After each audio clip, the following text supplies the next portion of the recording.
the Movie Bears podcast. I'm Brad Harris, and each week I'm joined by some of my favorite husky, hairy, huggable homos to talk about something near and dear to our hearts. That, of course, being the world of film. We've got a big show coming at you this week. We're going to be reviewing the Studio Ghibli film, My Neighbor Totoro, which we're totally excited to talk about. Should be a super, super fun discussion, especially after being away for a week. More on that in just a few moments. But before we get into that, let me introduce you to my fantastic co-hosts. Jim Puliofico is with us here in the virtual studio. Hey, sweetheart, how you doing? I am here. Thanks, babe. I'm happy to be here this week after we took a week off, and so we're back rearing to go. A lot has happened, and we've got the fun movie to talk about. So yeah, I'm excited, and I hope we have a lot of participation from people who might want to join in the live chat. So that I'm looking forward to that too. So welcome everybody to the podcast.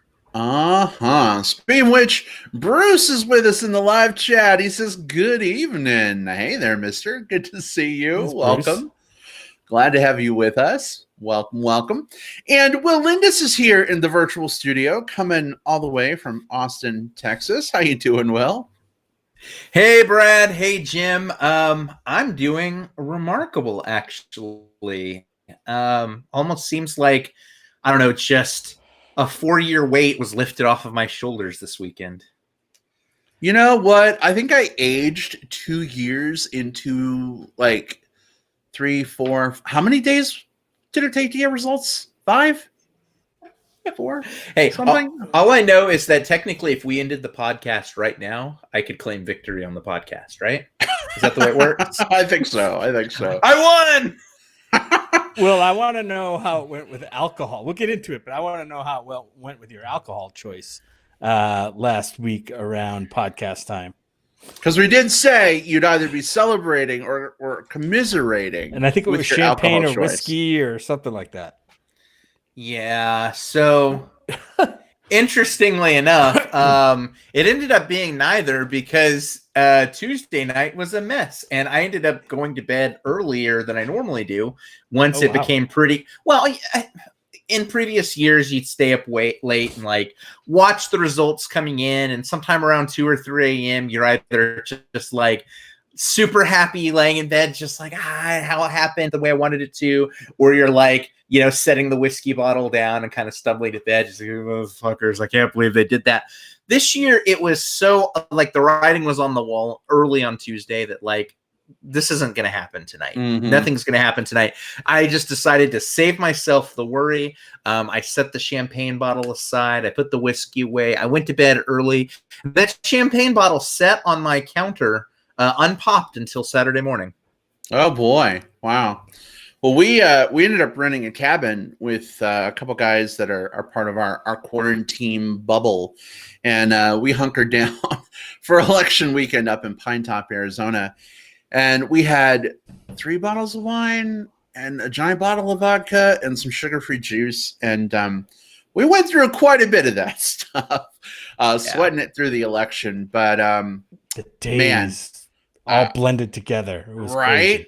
Crazy. If I ever watch one more minute of CNN in my life, it'll be too much. But Saturday morning was such a wonderful, wonderful thing to wake up to and wade into. So very happy for that. I swear, like I know, like when I've died, when I'm dead, I'll know if I've made it to heaven or hell as to what if I see John King with a giant board, like a giant map, the colored red and blue, I know I've gone straight to hell because I have to relive all of that again. I am so tired of zooming in on states and looking at counties and looking at 86% of this one county here. I love like the data nerd in me loves every bit of it, but this week just drained years off of my life, and me just can't do that again. At least not till midterms, I guess. Yeah, it like I said, it seems like a blur from like Wednesday. Tuesday night was Tuesday night. We knew we probably wouldn't have anything much Tuesday night. But from Wednesday through Saturday seemed like a blur. It seemed like a a nonstop CNN movie to me. Like, and the only good that came out of it, of course, other than the end result, we think, was like, I think a lot of people got an awesome geography lesson, a U.S. geography lesson, right? From like the interactive map and the states and the counties and, you know, which state is Pittsburgh? I mean, which county in Pennsylvania is Pittsburgh? And, you know, I think we know all that now. So that's well, maybe put that away for Trivial Pursuit night. Just in case you need a recoup, if we're looking at the road to 270, what we want to do is actually come right over here to Pennsylvania. Let's zoom it. No, I'm just kidding. Well, I applied a green screen background of the board just for you. We're triggering Will. I'm gonna put the My Neighbor Totoro cat bus back. There you go. Well, we have a lot to be happy for this week on the Movie Bears podcast. The election, of course, being one of them. Congratulations, President-elect Joe Biden and Vice President-elect Kamala Harris. Super, super pumped for that. Also super pumped for our movie discussion this week. Man, we've been talking about revisiting some of these Studio Ghibli films for a long time now. It's so great to put one of these, well, I don't want to say in the chamber because it feels weird to use a gun metaphor right now. But it feels so great to put this center stage on the Movie Bears podcast and chat about this iconic film. We're going to jump into our discussion of My Neighbor Totoro here in just a few moments. This is going to be a celebration of this film. Of course, we'll give you some brief setup, but I mean, it's been out for a long time. Just know we are going to talk spoilers about this film. Be aware of that. If you haven't seen it before, you know, it's up to you whether you want to hang around for spoilers or not, but we'll give you a little heads up on that. And then we're going to wrap things up at the end of the show with some plugs. And Bruce says, stand under the umbrella of happiness. I think we can make that work, Bruce. What do you think? Oh, it's raining on me. What? Okay. Anyway, Jim, Will, are you ready for our discussion of My Neighbor Totoro? Yeah, let's do this. Yeah, let's get on the bus and go.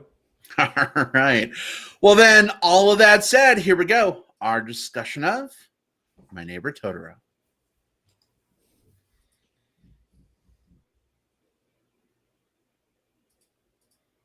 All right, Will, if you don't mind, do us a favor. Give us a very brief setup of this one. It's been out for a while. A lot of people know about it, but just in case anybody doesn't, what's this about? How do you feel about this film?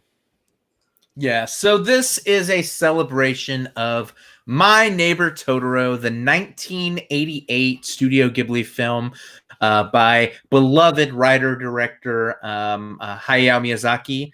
Hayao Miyazaki has given us so many delightful treats over the years, from Spirited Away and Howl's Moving Castle, Princess Mononoke, Porco Rosso. I mean, the list goes on. Every single one of them is an absolute gold star movie. And one of the most beloved for a lot of people is My Neighbor Totoro.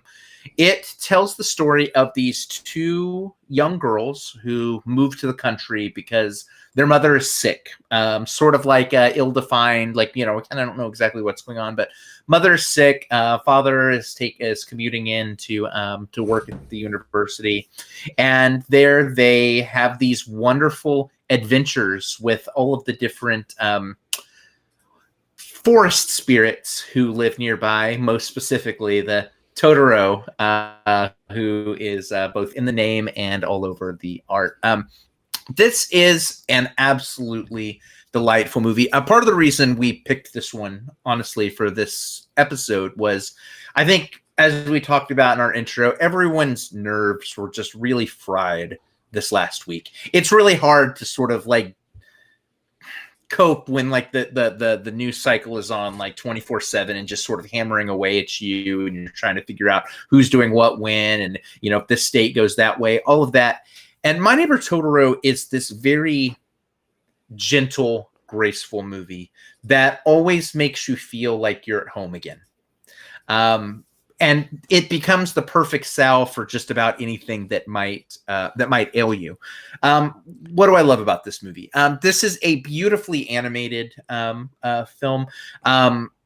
You know, a lot of times when you think about traditional like anime, there's some tropes that come up with it, and Hayao Miyazaki's work borrows from some of that, but it also borrows very heavily from Western animation, from like what Disney is doing. And so because of that blending, you have something that feels both very of its time and place, but also very timeless and universal. This is the type of film that I think any kid, probably anywhere in the world, could relate to and enjoy. I love the story. The music is so great, from the very like loud, jubilant, bombastic opening like theme. It sounds like a marching band parade that's just like leading you down the streets of like all of your like warmest childhood memories. Those big bass notes from the tuba just plodding along feel like Totoro. And then as the movie continues on, that same music appears, but also it's sort of like an ethereal whimsy, which feels like it matches like, you know, the mystical nature of the spirits. I also love that there's stakes in this movie, but they're not really huge stakes. Like, this isn't the type of film where it's like, we have to rescue the princess by the end of this movie, or, you know, we have to rescue these people from the fire, whatever it happens to be. There's some stakes, but mostly this is just the story of these two girls sort of connecting with nature and becoming kind of balanced with the things that are going on around them. And because of that, it feels like, as a viewer, no matter how many times I watch that rubs off on me. That washes over me, and I feel more like spiritually nourished and balanced as a result. I love this movie, and I feel like the next time I'm sort of down in the dumps over something, this is probably one that I'll reach for again. All right. Some pretty good feelings from Will on My Neighbor Totoro. Will, thanks so much for sharing your thoughts, giving us a little bit of a brief setup. Want to give a quick shout out to James, who's with us in the live chat this week. Hey, James. He says, good evening, Movie Bears. James, good evening. Welcome. Good to see you. Hey, James. Hey, James. Also want to give a quick hello to Bill Zanowitz from the Comic Book Bears podcast. Z.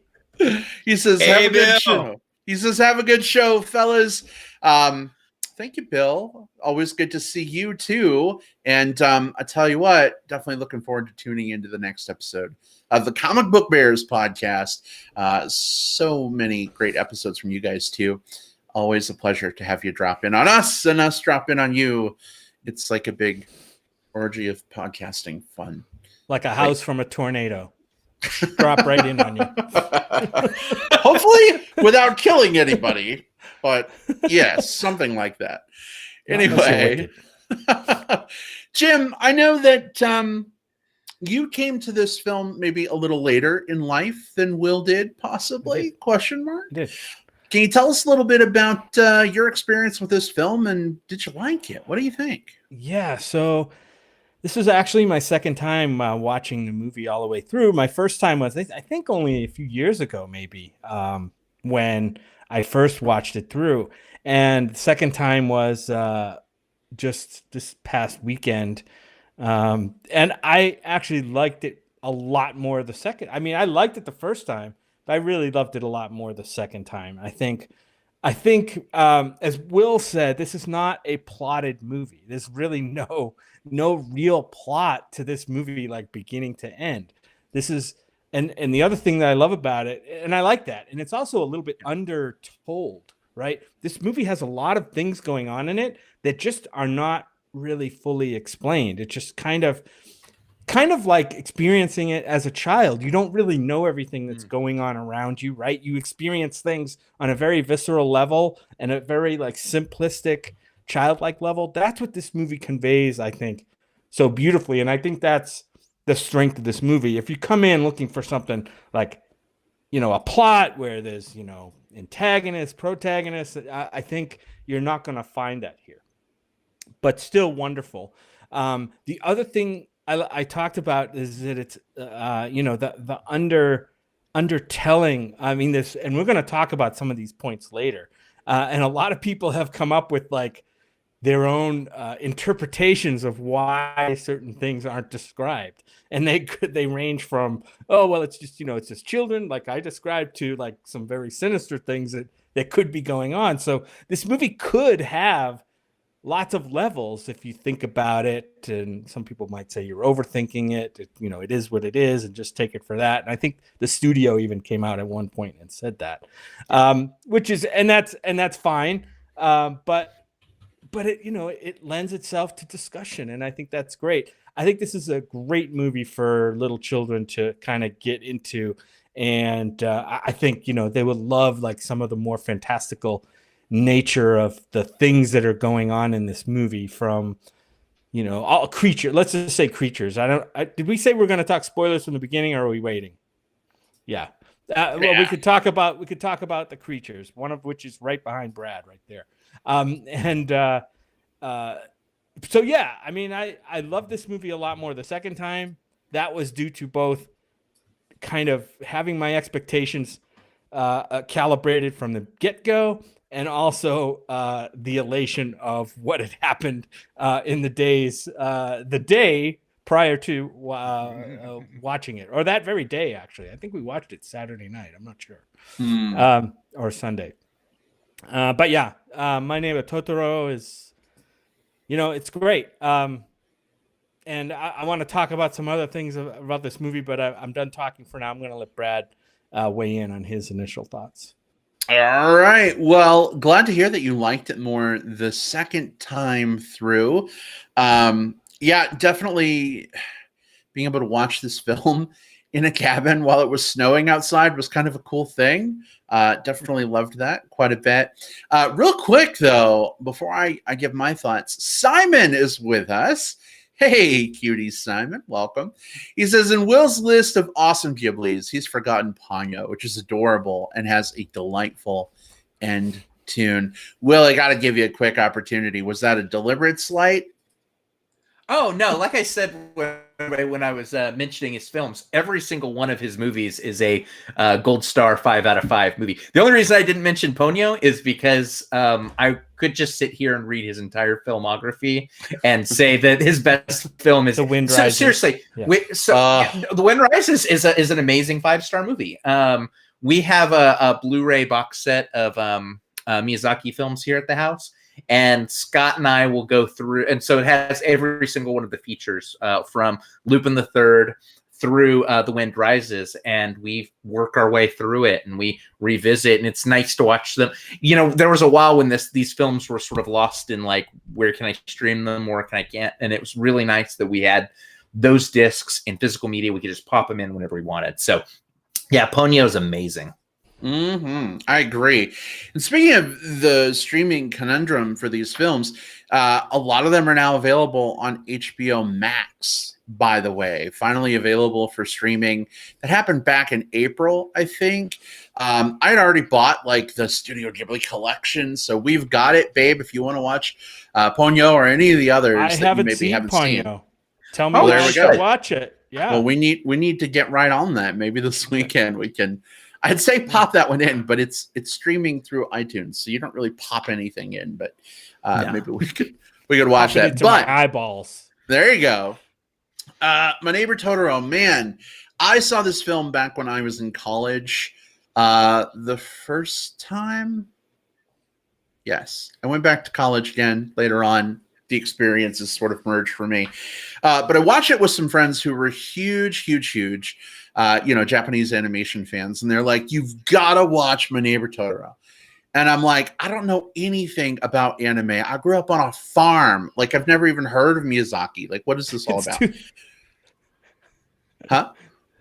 No, I was just saying, not knowing anything about anime on a farm, right? Anime is just farms just do not go together. I know, right? So I was like, well, I guess we could do this. And then I saw the cover of the DVD and, Totoro and all his furry, plushy glory. I was like, you know what? I'm in. Let's do this. And, Will and Jim, both to some of the things you've said, I mean, the music is fantastic from that opening, tuba thing, to even just some of the subtle musical motifs throughout the film. I mean, I would listen to the soundtrack on repeat, probably the score, but the music is fantastic. The versions I've seen have always been the Japanese versions with English subtitles. Although I understand that there is an Americanized version with like American voice acting. I can't speak to that because if I'm going to watch a really good anime like this, like I'm going to watch it in Japanese with subtitles. Yes. That's all right. That's all right. I like your passion. But I think the voice cast is just great here. I will say the character of May kind of grates on me for a large part of this movie, and then some shit happens with May, and then I love her and fall to pieces over May. But we'll get more into some of that when we really get into our full-on discussion. But this is one of those films that I love to throw on a rainy day or a snowy day.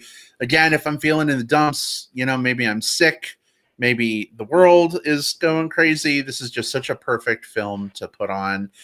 I appreciate that it doesn't have a super deep story, but I also find myself wishing it would go a little deeper on some things, especially the origins of Totoro and his little friends and sort of this like underground, world, not necessarily underground, but like, in the forest, the secret world that they in the canopy that they share together. Yeah, exactly. I would love to learn a little bit more about that. But this is one of my favorite Ghibli films, and I'm so jazzed that we're talking about it. So there you go.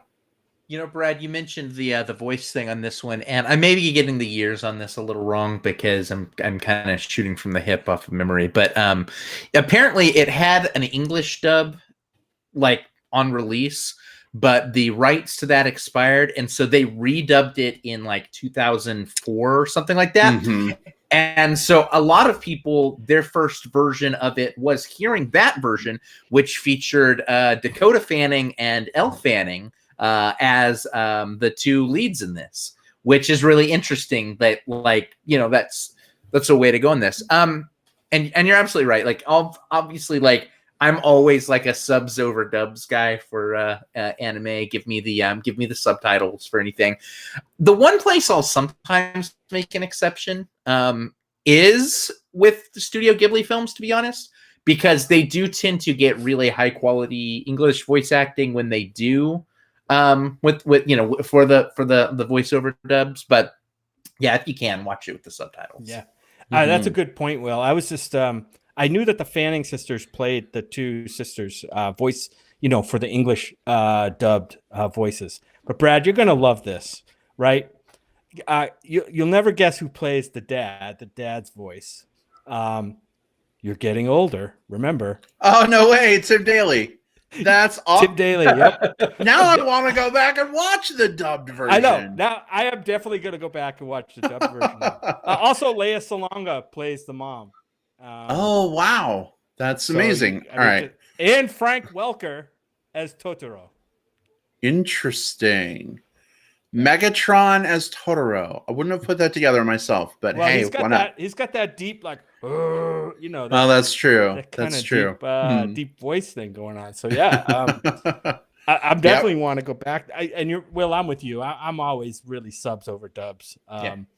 But with anime, sometimes you can make a difference because the mouth movements against the dubbed words sometimes is not as bad as like the actual like live actors, mouth movements versus the words. So it's not quite as distracting. Very true. So, Will, you mentioned the whole subs over dubs thing. Xander is with us. Hey, Xander, good to see you. He says, really into subs. Xander, you and me both. But Bruce has a question for us. He says, how many people do you think discovered Totoro after seeing the character in Toy Story 3? I feel really dumb now because I don't even remember seeing Totoro in 3. He's in a lot of it. Is it just like in the Yeah. background, or is he running around, or how He's did I one miss of that? he's one of the like what's the word I'm looking for? Ensemble of toys that are kind of like hanging out together in the toy box. But he's there. Okay. He's like almost the biggest one. You know what I mean? Okay. He's big and rounded. And yeah, so that's a huge it isn't just like one quick flash. I mean, he's in there for several scenes. So that's pretty interesting that Disney would I picked Disney Pixar, I'm sorry, would Pixar would make that homage, right, to a classic anime, right? I think that's pretty awesome. I'm looking at screenshots right now. I think I thought it was a bunny. I don't think I realized it was Totoro. Like my Well, brain. he's kind of a bunny-ish cat. Well, I don't know. Yeah. He's sort of Anyway. I think what's so great about this film in terms of like how it finds an audience is that I think that there is definitely a large number of people who probably gained access to this film after that English dub came out. As much as, like, yay, subs over dubs and all of that stuff. I do think that the fact that they do high quality voice acting for the dubs does make it more accessible to a wider audience, especially the target audience for this film, which would be skewing younger overall. I think being able to watch something where, maybe some of the audience hasn't even like mastered reading yet, but they could still watch this film and enjoy it with the dubbing. And it all comes down to the quality of the voice acting. A lot of times the reason you don't like dubbing is because you're trying to fit this much sentence into this much mouth room. And some people have to rush really quick. I can talk like this, and it becomes very off-putting and like emotionally draining, but you don't get that here with the Ghibli films. Right. James in the chat, James mentions that Netflix got the streaming rights for Ghibli's catalog in the U.S., with the exception of Grave of the Fireflies. Outside the U.S. Oh, outside of the U.S. Yeah. Okay. With the exception of Grave of the Fireflies, which brings up a point. My first Ghibli experience was Grave of the Fireflies. Ooh. And so, that's a good after which kind of remains in my like all-time top 10. It's like one of the Pantheon films. And I think maybe what kept me away from a lot of the other Ghibli films was the sense that so Grave of the Fireflies is a very grounded movie, kind of grounded in reality, right? I don't think there's really one aspect of it that I can think of that is like fantastical, I guess. It's whereas if you get into this movie, and what I like about this movie though, Totoro, is its balance of the grounded, like what's really happening in these girls' lives with the fantastical stuff. And then compare that to something like Princess Mononoke or like, Howl's Moving Castle and stuff like that, where it seems to be just this giant like onslaught of just fantastical stuff going on, like that's not necessarily grounded in anything. And I think for me personally, and this is not an indictment of like any of these movies, it's just I think I tend to gravitate toward the more grounded things because maybe I don't know, maybe I can't let go of reality as easy as some other people can and just kind of enjoy it. But I thought the touches in this movie, we'll talk about the bus and Totoro himself and some of the things that happen, I think are just the right amount, for one of these movies. So I think that's one of the other things I appreciate about it. I appreciate the spread of Totoro kind of beyond the film itself in that, we talked about how maybe people first got it, that English dub. Was that a fat joke, Will? The spread of Totoro. Was that a fat joke? It wasn't. That will not be allowed on this show. No. So you've now seen, as like, anime has become more and more popular in the United States between like Adult Swim and Cartoon Network airing more and more blocks of it. And a lot of like manga and bookstores and like even like Japanese, like, like vinyl art and cute toys and stuff like that, making their way onto toy shelves. I know a lot of people who have Totoro tattoos or Totoro plushie. We have a Totoro plushie and a Cat Buffs plushie, which I'm just now realizing I should have grabbed as props. But these are things that you can have and you can own and you can connect with. And part of that is because, and I didn't really hit on this before, the character design in this is so dang good.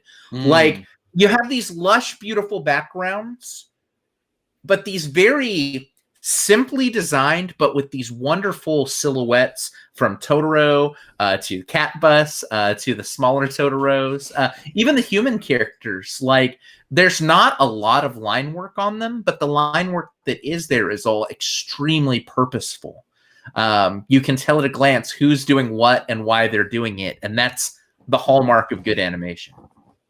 Oh yeah, I mean, just right away, this movie grabs you from the first scene where they're coming in on the truck to their new place, right, to their new home.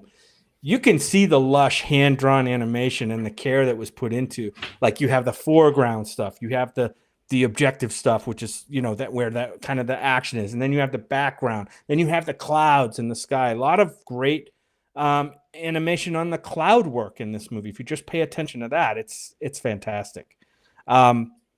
So yeah, I mean, most of the Ghibli studio animation stuff is top notch, and I think aspired to by many animators since they put out their films.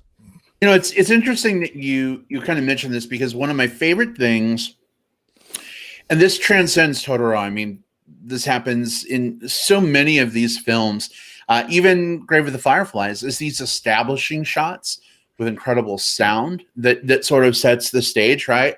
Like, we might get an image of like the house, you know, as we see it, like through a field, and we hear the crickets, you know, we hear the forest noises, and it's not afraid to just linger on the scenery for a little bit, like the grass blowing in the wind or the trees. You start to feel like you're kind of there, right? Whereas with other animated movies, and this may be because it's made for kids in a lot of cases, but like, you'll see a quick establishing shot. Oh, we're at the house. Oh, we're at Titan's Tower now. Okay, whatever. And then like, boom, we're right into the action. We're right into what's going on. But I love the establishment and the ambiance that goes with it. Earlier, I was working on some stuff, and I found a Totoro video that's just a loop of the house as you see it from the field with the crickets and the wind blowing. And it was probably one of the most like relaxing 10-hour YouTube videos I've ever found.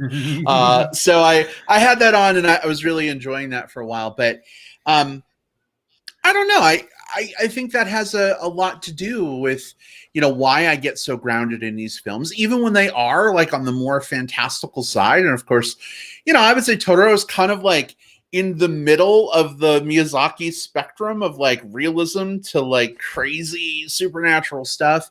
But even the littlest touches in these films makes the biggest impact for me. Totoro especially. One of my favorite scenes is actually set up almost the exact same way that you mentioned, Brad. And it's the sequence where it's raining, and we're seeing the characters moving through the rain, and we cut to different shots around of the rain kind of like falling down, and now it's falling in front of this building, and now it's falling and hitting these leaves. And the end result is you need to get the two girls at the bus stop waiting with the umbrella so that they could hand the new umbrella over to Totoro. But they don't rush straight to that. It takes actually a few moments of all of that setup. And during that, you're treated to this remarkable sound design. The rain sound effects in this sound so good and so relaxing that it sounds like one of those like meditation things that you'd put on, like or one of those like white noise things that you play right before bed. Like, the rain just sounded so good. It looked so good as it plinked off of the umbrella and made the little like plunk plunk plunk plunk plunk noise. And again, all of that is because Hayao Miyazaki isn't just a guy who works with people who draw really well. You can make a great animated movie with great animation, but he is definitely a director's director. He sets up his shots. He makes sure that you know where you're at. He makes sure that every element that comes into it, from the way it sounds to the way it looks to the way that the voice actors are interacting with one another, all of it feels organic and naturalistic. So much so that when you see Totoro like open his mouth and like make those like yawn roar things, it sounds like the way, like instantly you go like, yeah, that's what a Totoro sounds like, even though you don't know what the hell a Totoro sounds like because there's not a Totoro. You like it feels like you're there. You're just like, yep, that's it, that's right. Yep. Yeah, and Xander in the chat says, yeah, the audio in this film is totally killer. And Xander, absolutely agree with you. I think, if you were to pare down a lot of the sound effects and sound edit and design in this film, I don't think it would have been as magical for me. So I think that's a great point to call out. Jim, you mentioned kind of the groundedness of this movie, sort of in conjunction with some of the more fantastical elements. We can totally get into spoilers as much as you want. Did you find the supernatural stuff like distracting from the good grounded stuff, like with the mom, or did it play in okay for you? First time through, I think it was a little jarring. Like, okay, this movie's got me interested in, this family has moved to a different house for some reason. The mom's in the hospital for some mysterious reason that's kind of hinted at maybe later. And we can talk about that when we get to spoilers. But and I'm kind of getting into it. Like, these kids are like just being kids, and they're making friends, with other kids, and those relationships I may have been interested in, like if they had pursued that, and then boom, they throw like, a magic tree in the middle of a scene, or boom, she comes across Totoro for the first time, and then cat bus, and like, oh my God, where is this movie going? And I think the first time it did, maybe because I do gravitate to more to those kind of real stories. I think it did kind of distract from the movie for me. But now, like I said, with the second time through, I think expecting those things, I think they kind of clicked for me a lot better and enriched the story from a childhood perspective. You know what I mean? Like, kind of that childhood imagination, like, coming into play, because that's what a child's world is, right? It's some mixture of reality as they perceive it, and their fantastical dreams and things that imagination, that they make up. And that's why I think this movie resonates so well as a great childhood experience movie. And I think that there's also something to be said for the fact that, so this is a film that leans very heavily on like animism, the idea that everything has a spirit, as opposed to like a kind of like a monotheistic type thing where there's like one creator god or something like that. It's there are spirits that exist within Shinto, within animism, like within the leaves, within the water. This tree has a spirit. This house has a spirit. And depending on the spirits, they're not necessarily good or bad. They just are. And we get to see some of that play out here, as the characters, specifically the girls, but even like the nanny who talks about how she got to see them when she was young, and the father who indulges the girls and isn't like brushing them off or whatever. We get to see these girls sort of like interact with the spirits that live within the house as they're getting things clean and as they're giving joy to the house through their laughter, as they go exploring. And what I liked so much about it is, from a very like, we should be good to nature, therefore nature's good to us type perspective. The girls are very, very respectful of everything.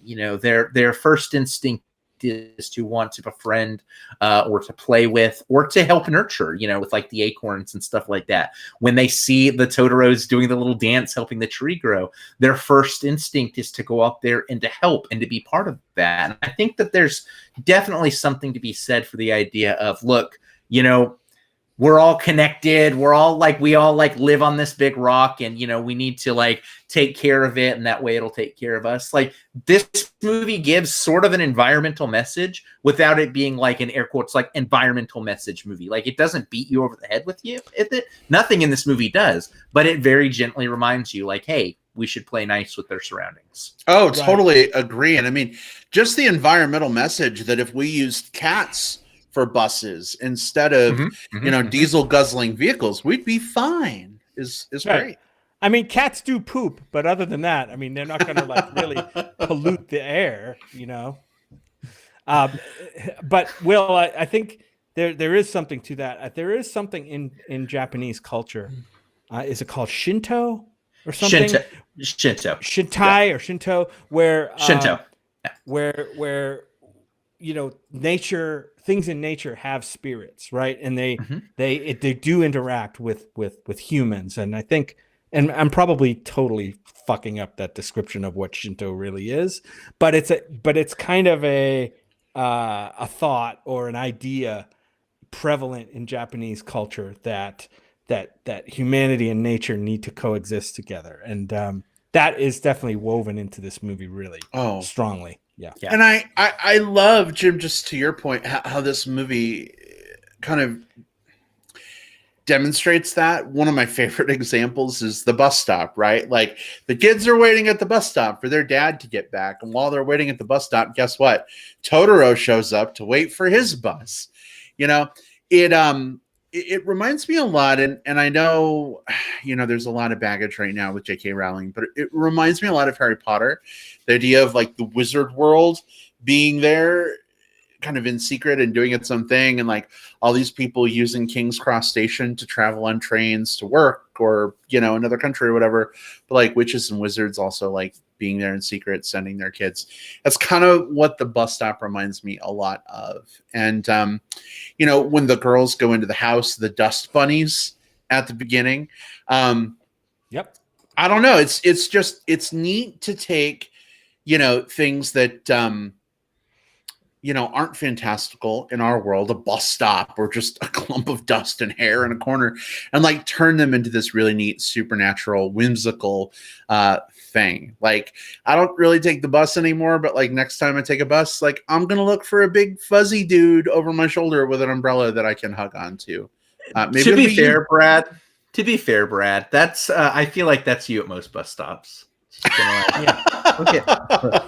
Look at that, Daddy. There we go. I'll be Totoro.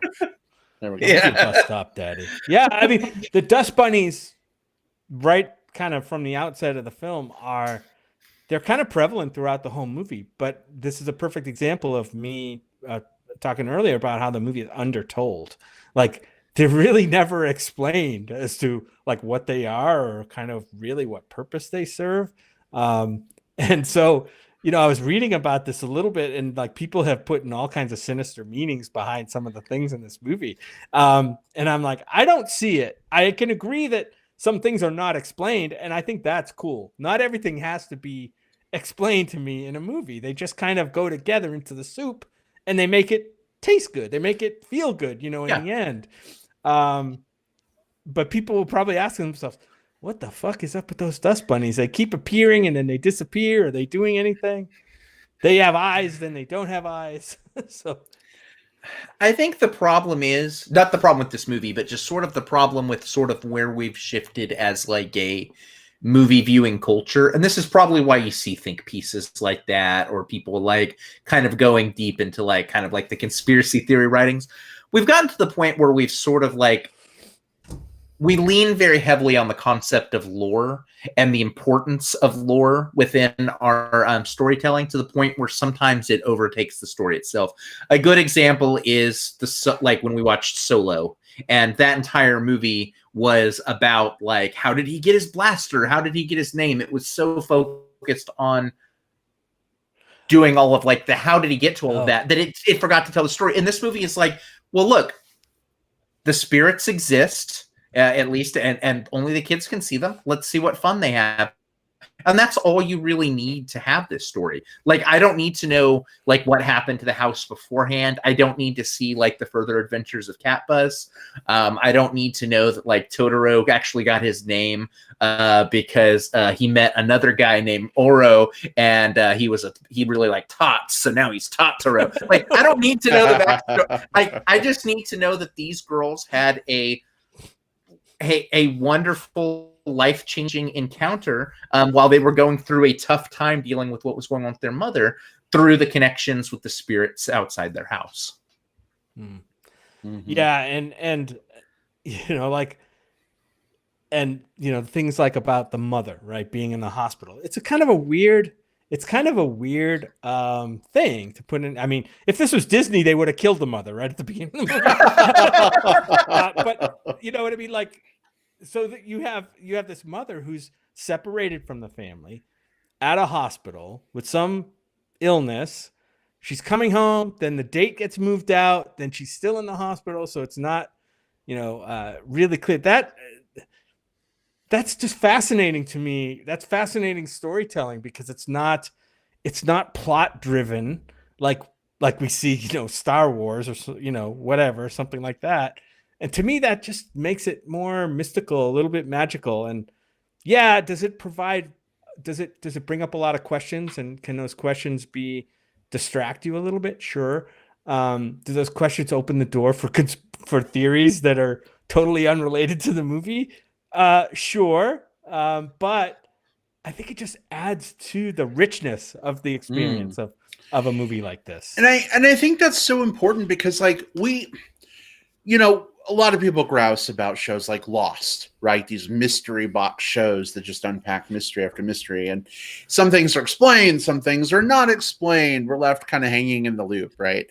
And this movie kind of does a little bit of that too, right? We don't know exactly what's going on with the mom and her health situation. We don't know exactly, right, like where Totoro comes from. But James in the live chat says an example of this, the Alien prequels killed a fantastic story by trying to explain every little thing in the franchise. He says, look, dude, I don't need to know how the xenomorphs were born. I just need to know that they're going to eat your fucking face off. And that's yes. Right. Yes. No, that's exactly right. And I think some of it too, we do chalk up to the fact that, like, I think that if you do practice Shinto, if you know about animism, I think that, being able to just like go like, okay, there's spirits in the house, the spirits in the woods or something like that, you'd be able to connect that pretty quickly. For a Western audience, you may have to take an extra step to get there. But it's not a heavy suspension of disbelief to get there. It's sort of like if you watch like Chronicles of Narnia and they mention that the characters are like the sons of Adam and the daughters of Eve. If you know nothing about Christian mythology, that's going to be really weird because you're probably thinking like, well, who's Adam? Who's Eve? Like, where are they their parents of that? But, you're kind of able to just sort of like go past that because, probably most Western audiences are familiar with just that. a dude and his girlfriend living in the woods. Yeah. But I think I also like the fact that this movie threw in some pretty dark stuff, at least from an adult point of view as I'm looking at it. Right from the beginning, they go into this house for the first time. The kids are exploring, and it's kind of like a haunted house kind of situation. Right at the beginning, they're going into these rooms, these opening doors. It's dark. There's these dust bunnies running around. Is there something more sinister in here? That's dark. Certainly, the stuff at the end when May. She takes off, right? She's very upset, has to see her mom, and she just takes off, and she's lost. The sandal in the water. Oh my God. Like, that's pretty dark stuff to be putting in, your typical kids movie. Because as an adult, you're thinking, oh my God, where is this story going to go? Like, is this, could it be? And that's part of some of people's, theories about the movie, that it kind of goes off the rails and they kind of follow that path. But nonetheless, taken on face value, that is pretty scary stuff. Just a lost kid, like in the middle of unfamiliar places. That's harrowing enough. Many movies have been told just on that premise alone. And so there's a lot to that. Yeah, I mentioned earlier that I spend a large portion of this movie just feeling totally annoyed with the May character.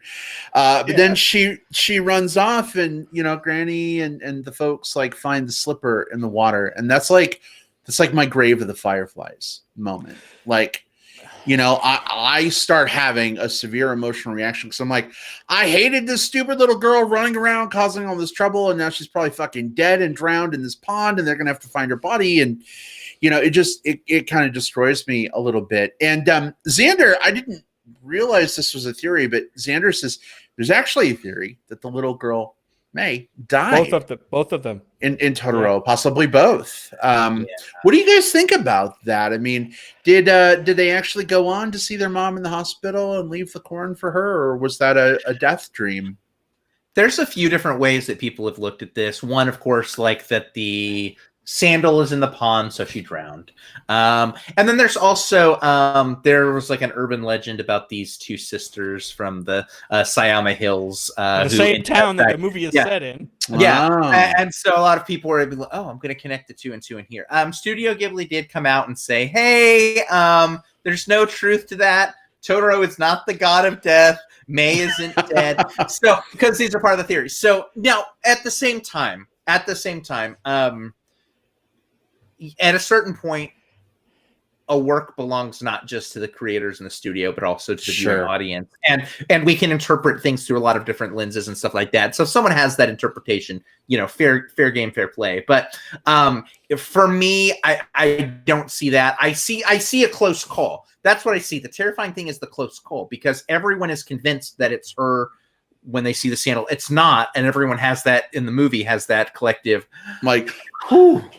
But the girl still had a traumatic experience. The community still had a traumatic experience. And all of this coupled with the fact that they're young.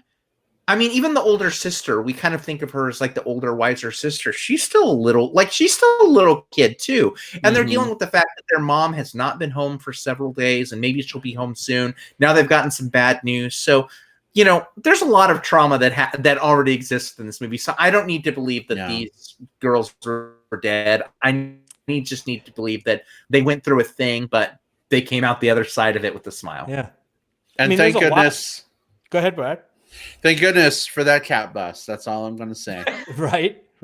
Yeah, I mean, there's a lot of little things in this movie that kind of lead people that way. Like near the end, when the girls are at the hospital, they're not really at the hospital. For some reason, they're kind of like sitting above in a tree, like looking down at the mother and father in the hospital room. Like, why the fuck aren't they in there? The corn on the cob is sitting on the windowsill, symbolically, maybe. I don't know. Some people were saying that when the cat bus is like rolling through its signs of destinations before it gets to the hospital, there's a cemetery one that's on there, or something like that, something to that effect. You are correct. One of the because the subtitles, because I was watching it subtitled today, but it showed the little like English subtitles as it was rolling over, and there was one that was going like from a cemetery to somewhere else or something like that. But it was just one of the things that was going through it. But again, I could see how someone could latch on. Yeah, and so someone could interpret the whole end of the movie as kind of when the mother is back, right, and reunited and reading the story as kind of like a dream sequence of them, like they're all dead and they're all together again. The Life of Pi poses this idea of like, which story do you prefer? And I prefer the story that the little girls are alive and that mommy came home and everything is happy. Speaking of happy, very happy to see a new listener, very hunky. Justin is with us in the live chat. He says, "Hey guys." Hi, Justin. Hey, welcome. Justin. Welcome, Justin. Glad to have you. Well, gentlemen, final thoughts on My Neighbor Totoro before we move on to some plugs. I mean, the more we talk about it, the more I kind of adore it. And like you said, I do want to go back and watch the dubbed version, even though I normally wouldn't do that, just because the voice talent sounds top notch. And it's almost like seeing a different interpretation of these characters when you see a different voice, right, on a character like that. So yeah, I do that. And this is just a total recommend for me. And I think it's a delight. I think some of these things that the movie doesn't tell you, just like I said, make it such a rich story, because there's what's on the screen and then there's what's not told that you kind of fill in, and it kind of becomes your own. You could kind of make it your own. So great movie. And I think that this is the type of film that would make a really good gateway for like a gateway drug for someone who's like, I don't know if I really get anime. I don't know if I really want to get anime. It feels like it's a bunch of people screaming and lines flying by in the background.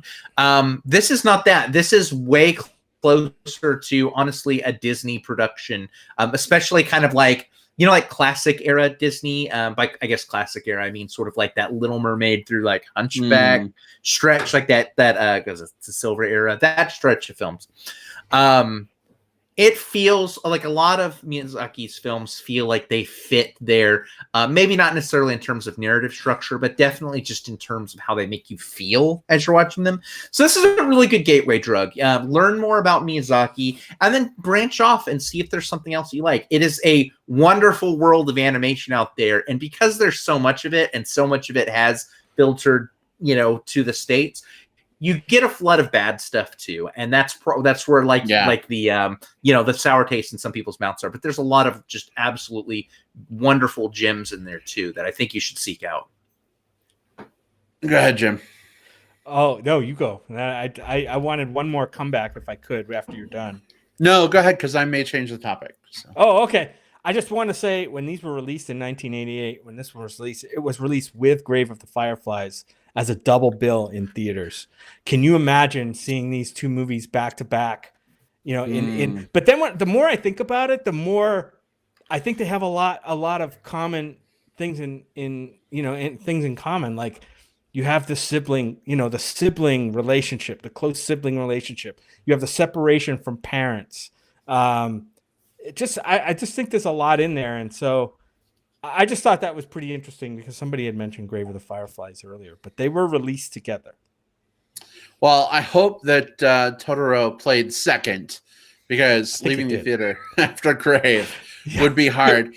Will, back to your point, I think a lot of people, I will just say myself included once upon a time, hear the word anime and what comes to mind.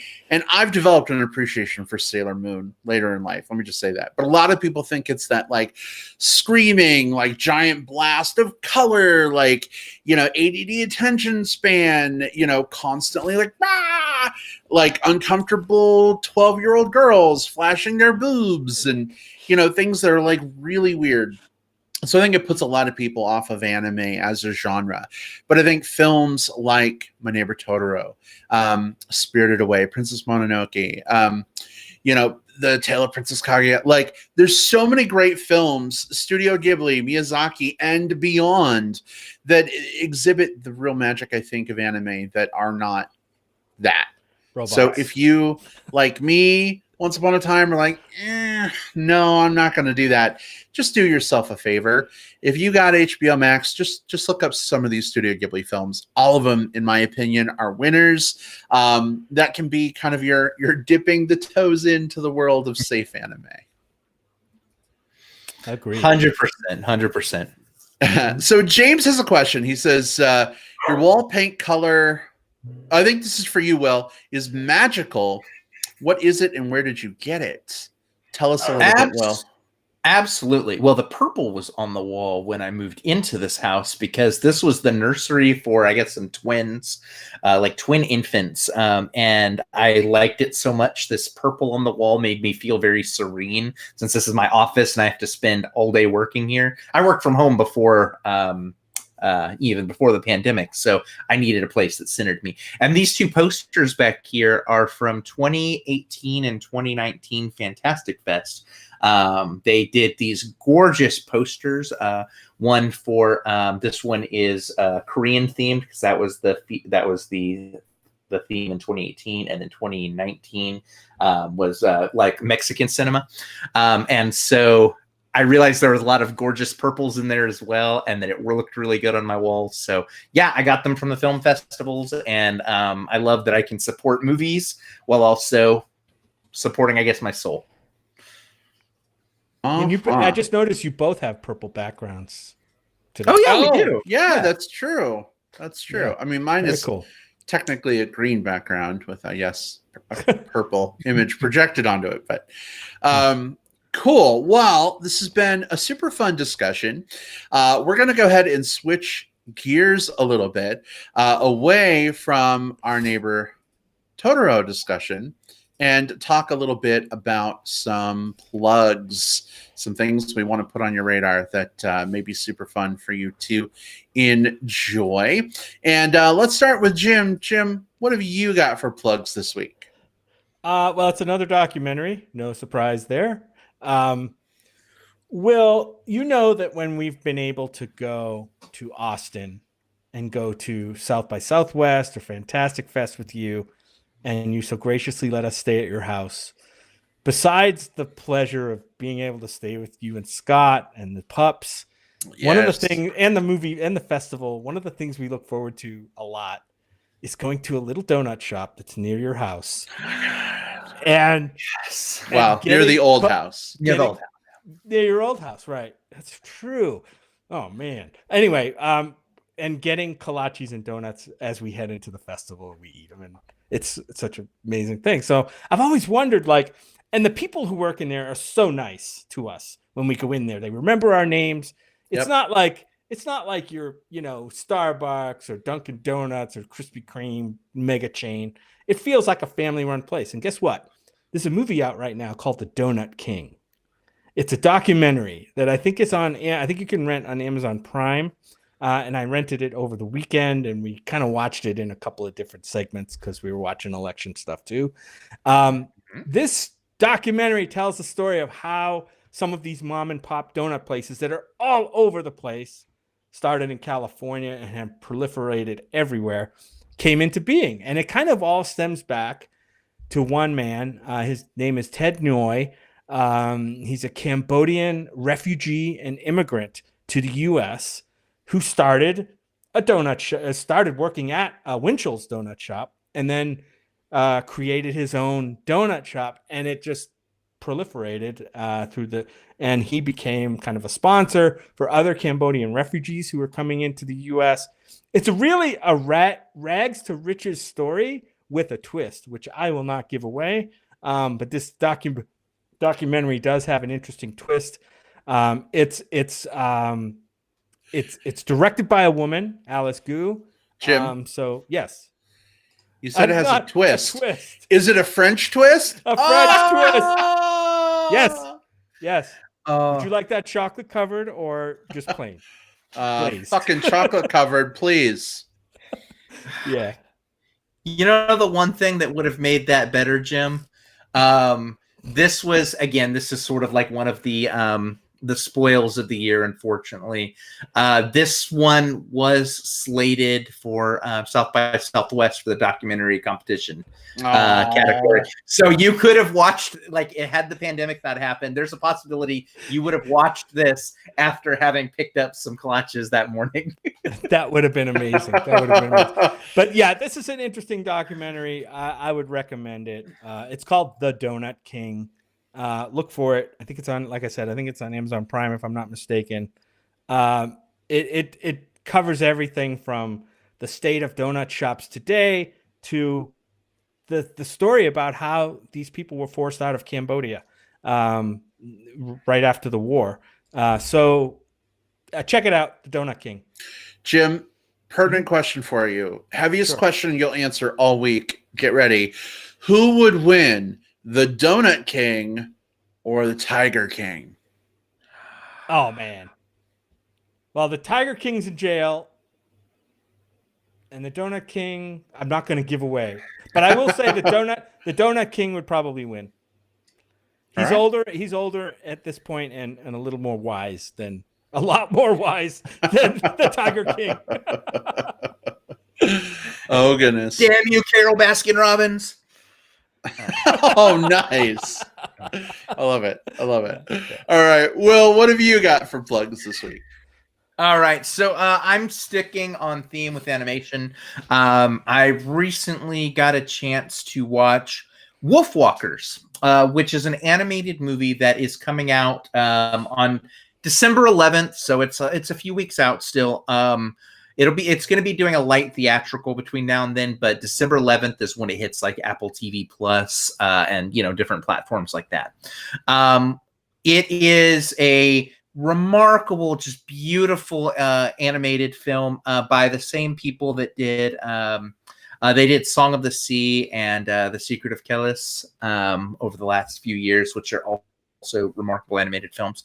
And it tells the story of this young she's like the apprentice to this, like, her father, who is like a wolf hunter. He's played by Sean Bean. And they've relocated from England over to Ireland because they have been tasked by the city with tracking down the very last wolf pack and eradicating them. But the girl ends up meeting another girl who looks like raised by wolves or lives with the wolves, and you soon realize that there's some sort of like special connection that allows her maybe to transform into a wolf at night, and then it goes out from there. But it is a beautiful movie. It is a fun movie. The animation is just top notch. Like when the wolves move, there's like this fluidness and sometimes even like a sketched quality to it, which feels so different than like what you're used to seeing with an animated film. The character designs look good. When someone has big hair, it changes their shape so that they're sort of like a more rounded character, a more twiggy character. Again, silhouette is so important. When there's little magic runes that appear on screen, they're just beautiful and they light everything up. It's one of the best looking movies I've seen of the year. It's so much fun. And again, it's coming out on Apple TV Plus on, in December 11th. So mark some time for this one. It's called Wolfwalkers. It's easily the best animated movie I think I've seen this year. And, spoiler alert as well. Like, when I'm putting together my top 25 of the end year, Wolfwalkers is definitely going to make that. It's such a good movie. So, Will, Chris Lopez, sexy voice of the Movie Bears podcast, said the trailer for Wolfwalkers looks so good. A, Chris, hello, good to see you. B, I think that just underscores how much, I don't know, maybe we need to take a look at this one, Jim. Well, let's definitely check out the trailer, and if it if it looks as half as good as Will describes it, then we're in. Sounds like a plan to me. All right. But wait, didn't we just watch that? Oh, is that Raised by Wolves? That was Raised by Wolves. Yeah. Different thing. Different thing. Wolf, but yeah, wolves, but different. Father, I believe you were confusing one thing with another. I think Perhaps one might have wolves. We need and the to other analyze them better. One has wolves and the other one does not. Which is weird, but whatever. All right. For me this week, I'm actually going to plug a TV show from the 90s. And I'm going to give you the pre-show preamble and see if this trips anyone's trigger, if you can figure it out. What if you could travel to parallel worlds? The same year, the same Earth, only different dimensions. A world where the Russians rule America, or where your dreams of being a superstar came true, or where San Francisco was a maximum security prison. My friends and I found the gateway. Now the problem is finding a way back home. What show is that? Jim, you know. I know, but I can't think of the title. I've got to make a guess because Jerry I McConnell. think it's Sliders. I haven't watched Sliders, so I'm only basing that off of the description. So the show title, you're close. It's actually Sliders, and Bruce has got it as well.